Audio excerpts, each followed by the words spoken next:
This lecture is the part where I try and make you feel better about things. Called The Case for Hope. I find that, at least in the United States, one of the major stumbling blocks we have in dealing with the climate crisis is a sort of secret cynicism that a lot of environmental activists and progressives, though they don't say it publicly, really have kind of given up hope and don't really take the process of their political struggle as seriously as they could, or I think should, because they think, well, it's really the jig is up and civilization is in for probably, a 100, 150-year long slide into anarchy and chaos. So if we're going to deal with the climate crisis, I think we also have to shake off this cynicism.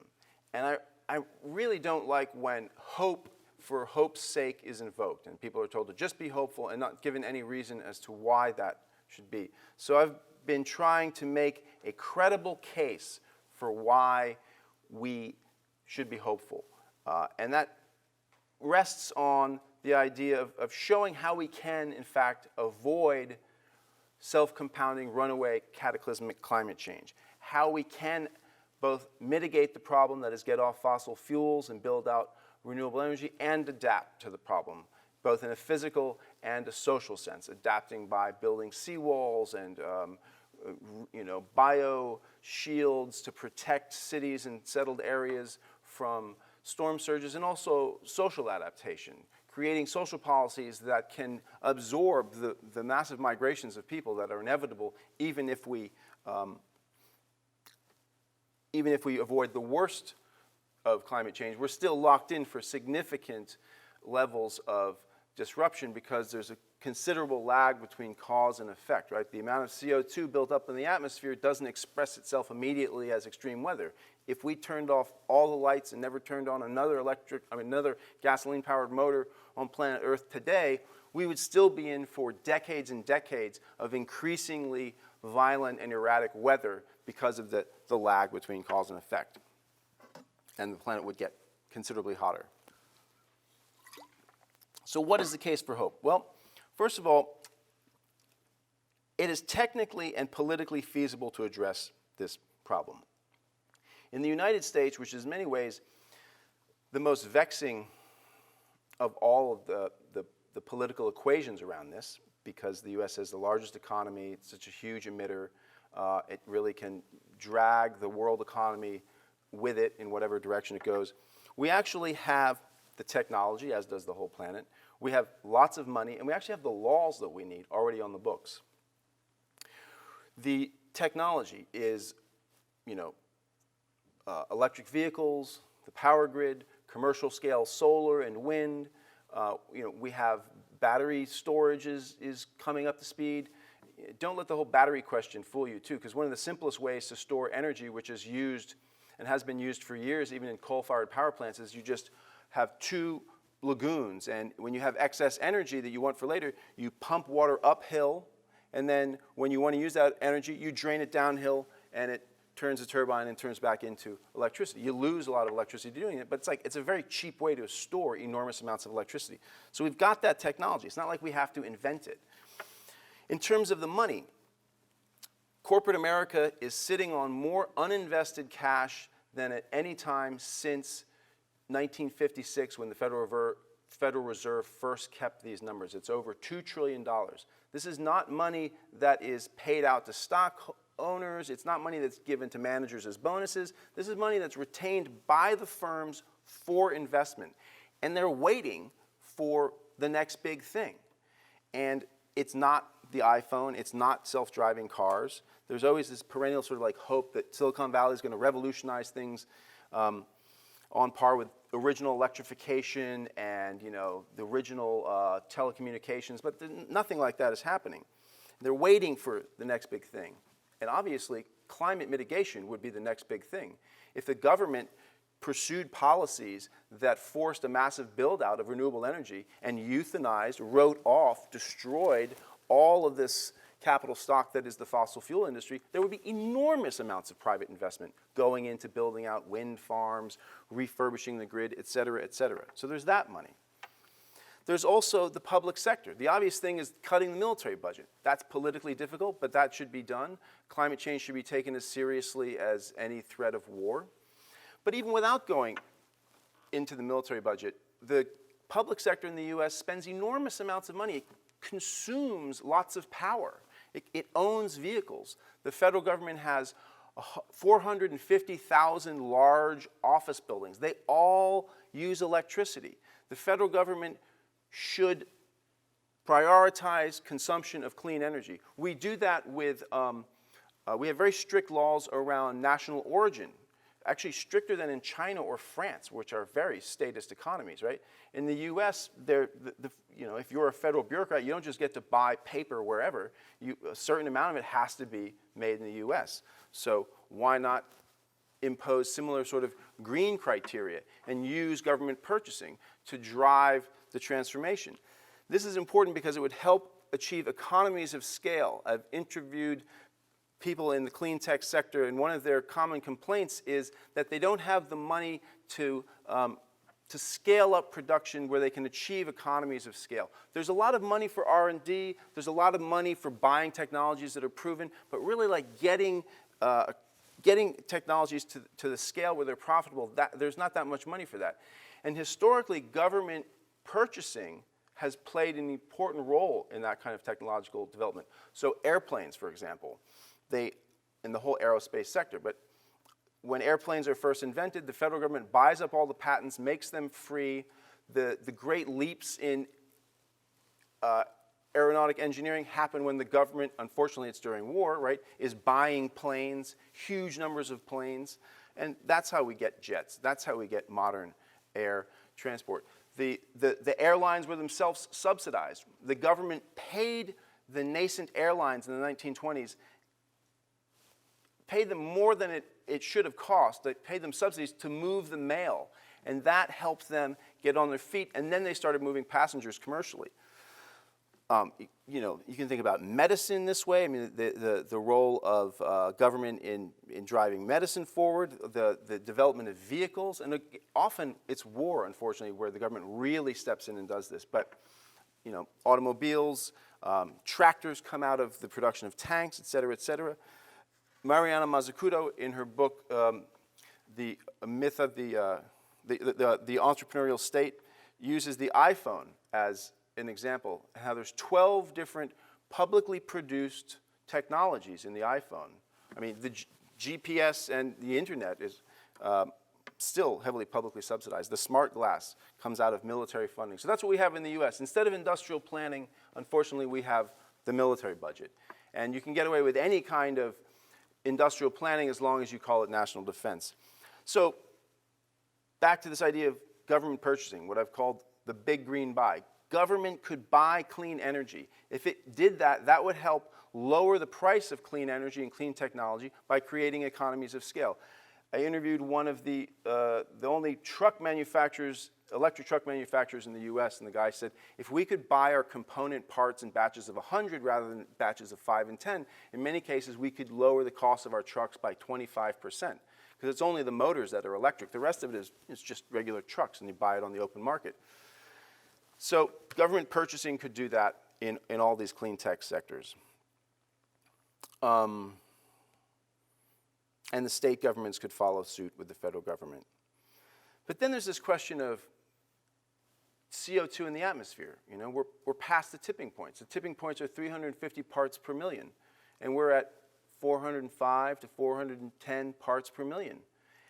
And that will return you to cynicism, right? And if this argument is about getting people to relinquish their cynicism, that has to be dealt with. The common thing for environmentalists to say is, well, we'll just plant trees. But I have never seen anything that credibly shows that we could plant enough trees to strip CO2 out of the atmosphere quickly enough. There is technology to pull CO2 out of the atmosphere. That has been around for a while. It's been used in submarines for decades, right? The problem was always, how do you store this poisonous, odorless, invisible gas? How do you prevent it from not leaking out and killing people? Lo and behold, here in Iceland, the problem has been solved, at least at a technical level, thanks to carbon fix, this process of turning CO2 gas into limestone by mixing it with hydrogen sulfate, pressure, the CO2 gas and water and hydrogen sulfate, pushing it into basalt rock formations, and in under 2 years it turned into limestone.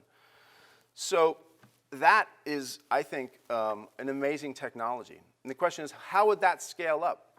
Much of what I've read in the US is very disappointing. People talk about, oh, well, there could be markets for this artificial CO2, which is this artificial limestone, which is ridiculous. Why would you buy artificial limestone that's very expensive when there's real cheap limestone, right?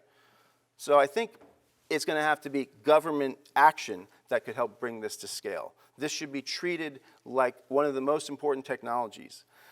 Environmentalists, unfortunately, are not into this idea in some ways, I have found.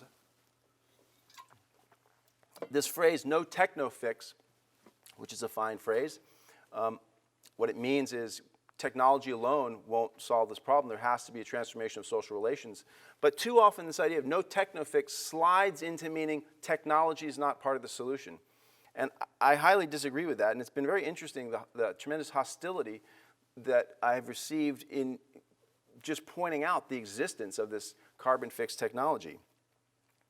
And the environmental movement in the US at least sort of bifurcates into people who are opposed to technology and can't explain how we're going to get out of this jam, or people who embrace geoengineering and atomic power. And those are highly problematic. One, geoengineering is highly dangerous, this idea of putting aluminum sulfate in the atmosphere. It's going to come down. I mean, it sounds like a disaster.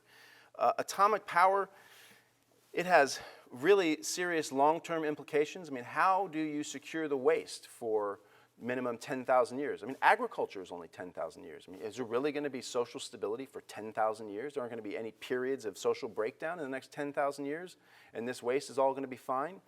But the main point against atomic power is its cost. You can actually build fairly safe atomic power plants. And I say this as an ardent opponent of atomic power. I was raised next to an atomic power plant, and I started my activism as a teenager in the Central American Solidarity Movement and opposing Vermont Yankee. But you can, in fact, build pretty safe atomic power plants. But they're so expensive and they take so long that there's no way you can conceivably look at the political economy of atomic power and look at the science and the time frame of climate change and think, oh yeah, building out enormous fleets of this with the current firms and technology is going to make any sense. Not a single atomic power plant has ever come in on time or on budget. So it would be much cheaper and much more flexible to build out renewable energy. Euthanize the fossil fuel industry. That's, the other problem with atomic power plants is they only work when they're 100% completed. You can design a massive wind farm, and if you only build 75% of it, then you connect 75% of it to the grid, and forget it. So you didn't build the other 20%.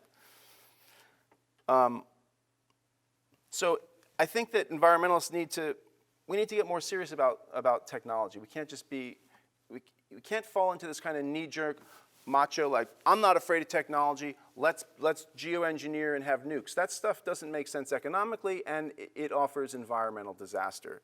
But nor does it make sense to think we're going to retreat and go back to some technologically simple time in the face of these technologically complex problems that are climate change and the associated environmental crisis of toxicity, et cetera, et cetera.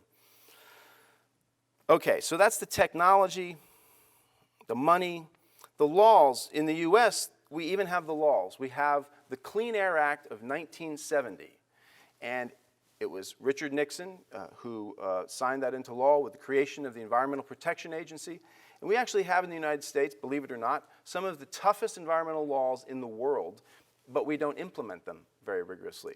So what happened with the Clean Air Act is that when the Clinton administration was party to the Kyoto Protocols, the Clinton administration signed that agreement. That was the first international agreement to reduce greenhouse gas emissions. The Clinton administration then took this back to the Senate, the US Senate. Our Constitution says that the Senate has to ratify international treaties, and the Senate rejected it. So we weren't party to the Kyoto Protocol. At that point, Massachusetts and several other states and large green groups sued the federal government beginning in 1997. It took 10 years for this case to get through to the Supreme Court. And then in 2007, the Supreme Court, with a very conservative Chief Justice, said, yes, the EPA must regulate greenhouse gas emissions. The language of the Clean Air Act is very clear that if science shows there is harm to human beings from these smokestack emissions, they must be regulated to a safe point of emission. So what that means is that industry would be free to burn fossil fuels, but they would then have to pay very heavy fines on that. That would drive up the cost of dirty energy and fossil fuel associated technology. It would, in effect, create a carbon tax without passing legislation to create a carbon tax. It'd be a de facto carbon tax. And economists, left, right, and center, all agree that a carbon tax would be one of the most powerful and important things to drive the energy transformation. So this is a serious threat to the fossil fuel industry. The Koch brothers, in particular, far-right major owners of, they own the second largest privately held company in the United States, right? They don't sell stock in the public, so they don't publish information about themselves. And they invest heavily in right-wing think tanks and right-wing social movements. And they immediately took after the EPA with a passion that is hard to imagine. Unfortunately, environmentalists didn't defend the EPA, didn't similarly pressure the government to do something in response to this lawsuit, Massachusetts versus EPA. Instead, what happened, the Bush administration is there. They say, we're not going to do anything about this. 2 years later, the Obama administration comes in and effectively does nothing for 8 years. It issues 2 rules pursuant to following Mass v. EPA, but they were politically easy. One was they put federal emissions rules on automobiles, but there were already de facto national emissions rules because California has very strict emissions rules, and so if you're going to sell cars in the US, you got to meet that state standard. So it was redundant. There's also fuel efficiency rules, which are essentially also emissions rules. So it was a redundant, politically easy rule. The other rule they issued was around new coal-fired power plants. Also very easy because, unfortunately, we have the fracking revolution, and the US has gone from having a 20-year supply of natural gas to a 100-year supply. The price of natural gas dropped by 80%. So as it is, industry is shifting old coal-fired power plants to natural gas simply for economic reasons. So no one's going to build a new coal-fired power plant. We still have coal mining, but it's mostly for export, and a lot of it is metallurgical coal for production of steel. So, the Obama administration did nothing on this, and unfortunately the environmental movement really didn't pressure on this. Instead, we were interested in trying to get new comprehensive climate legislation, spent the first 2 years of the Obama administration doing that. Nothing came of that. Then divesting from, the divestment campaign became very big. Students were encouraged at universities to pressure the boards of trustees to sell stock if they owned Exxon stock. The problem with that was that it doesn't really affect the companies that much. Exxon and many other companies at the same time were willingly buying back their stock, partly because there's this overflow of cash that I mentioned before, right? Firms have enormous amounts of money and they don't know what to do with it. So one thing they do is they buy back their stock. Gives them freedom, gives them control. So that was, the divestment movement trained a lot of students in how to be activists, and it was like a field course, an experiential education. You can explain to people how power works, but it's totally different than having to, go through all the steps and be betrayed by the board of trustees. They say they want to do the right thing, they do the wrong thing, this, that. You have to escalate your tactics. It was good in that regard, but it wasn't very realistic in terms of using power. Right? And so what the environmental movement needs to do is it needs to focus on the state. It needs to pressure the state to use its power to euthanize the fossil fuel industry. Because the fossil fuel industry is not going to go away by being pressured or shamed or any of that. It's only going to go away when it is made illegal to do that. When the government says, here you may not drill for oil. Here you may not blow the tops off of mountains to get coal. And here in the atmosphere, you may not dump your toxic pollution. And if you do, there will be escalating fines. And if you don't pay them, we will eventually come and arrest your executives. So you will follow these rules. That's how industry will shift off of fossil fuels and build out the renewable energy sector. And the state won't do that if it is captured, as it is right now, by and large, by these interests, and doesn't feel sufficient pressure from social movements. So there has to be an assault. But there also has to be an infiltration of the state, which I think is something that's starting to happen. The example of Bernie Sanders was very heartening and enlightening for a lot of us in the United States. Who would have thought a 70-something-year-old guy from a tiny state calling himself a socialist would have given Hillary Clinton a serious run for her money and have gotten 13 million votes? And it was amazing how Bernie Sanders took off like that. And now he has an organization called Our Revolution. And we were, in the US, the big question now after the election of Trump is what's going to happen in the midterm elections, the 2018 elections where there will be elections for the legislative branch. And the Democrats foolishly are thinking they're going to win big in this. And I doubt that's the case. That's a whole other discussion, but it has to do with basically gerrymandering. It has to do with the fact that states control how elections happen, and there's a lot of just straight-up corruption in American states, and there's voter suppression, there's gerrymandering. There was a tremendous effort by the Republican Party, which is documented in a book called Rat Fucked. You might have to edit that out, I don't know, but that's what it's called. And it documents this project of using off-the-shelf computer software to, the Republican Party invested very heavily in the redistricting. Every 10 years we have a redistricting. There's a census and a redistricting. And they did an amazing job. In several states, the proportion of Republican voters went down and the proportion of the seats they got went up. So the idea that 2018 is going to be some sort of sweep for Democrats, probably not. Bernie Sanders and Our Revolution announced we're going to work hard on 2018. I thought, oh well, here he goes. He's been snagged by the Democratic Party finally. But no, then just last week he announced, yeah, we're going to be focusing on entry-level candidates, city council, these small sort of the entry points to the political system, which is exactly what the right wing did. They invested heavily, not just in like Senate races and Congress races, but getting people elected to the school board and then to the city council. So building out the bench. And now as a result, there are a lot of qualified, seasoned, extremely right-wing politicians in the US, and there